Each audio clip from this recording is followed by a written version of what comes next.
Good morning, Western Slope. Happy Thursday. I'm Dalen Brazelton.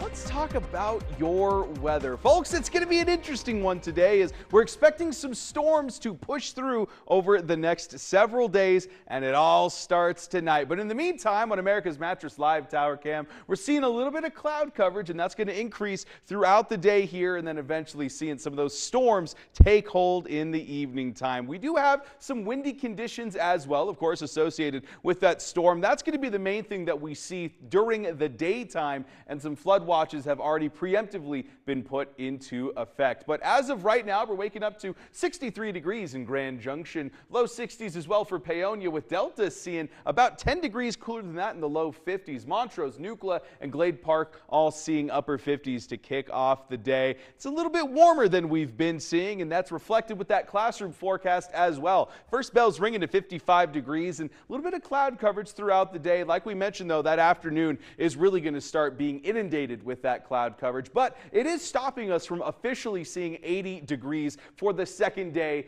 in a row at the very least, and that's something that we can look forward to. But typically we've been starting these days closer to the mid to upper 40s, and so seeing these mid to upper 50s instead, well, definitely a welcome change as we have a nice gradual increase to those 79-degree highs for the afternoon. Like we mentioned before, a little bit of extra cloud coverage right before noon pushing in, as well as kind of hopefully keeping us out of the 80s. But it's going to be a lovely day in the meantime. For that dog walking forecast, we got K-Bear hanging out with us all week long, and it's going to be a great one to take your dog out for a walk. We got mostly clear conditions at 8 a.m., and then that cloud coverage starts to push in. Big thing to keep in mind, though, is that wind speed. For the morning hours, we're seeing about 15-mile-an-hour wind speeds, and of course, mid-50s, so you may want to grab a jacket if you're heading out a little bit earlier, and then things shaping up to be lovely. Noon ushering in mid-70-degree temperatures. Some changes on the way, though. A low-pressure system over the Pacific Northwest is starting to push into the region. Now, typically, if we see storms kind of push in from the north, the mountains block it. But because of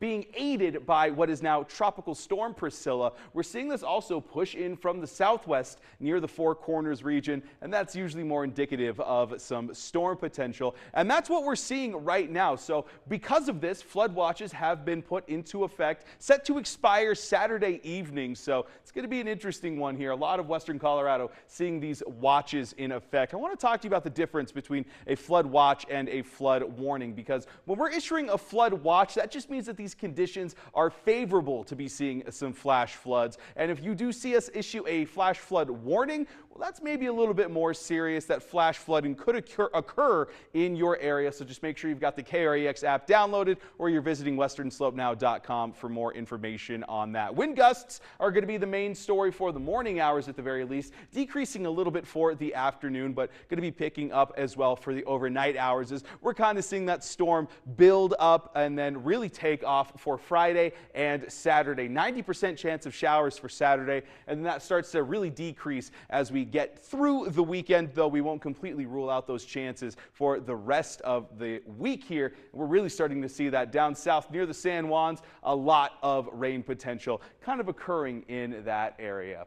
As we take a look ahead at that Discovery Auto Group 7-day forecast, those upper 70s of today, well, they give way to upper 60s tomorrow, about a 11-degree drop in temperature in the next 24 hours. And then rain and thunderstorm potential dominates the weekend. So if you got any weekend plans, maybe grab a jacket and an umbrella, because Montrose, it's not looking too much different, even a little bit cooler. So it's going to be an interesting end of the week.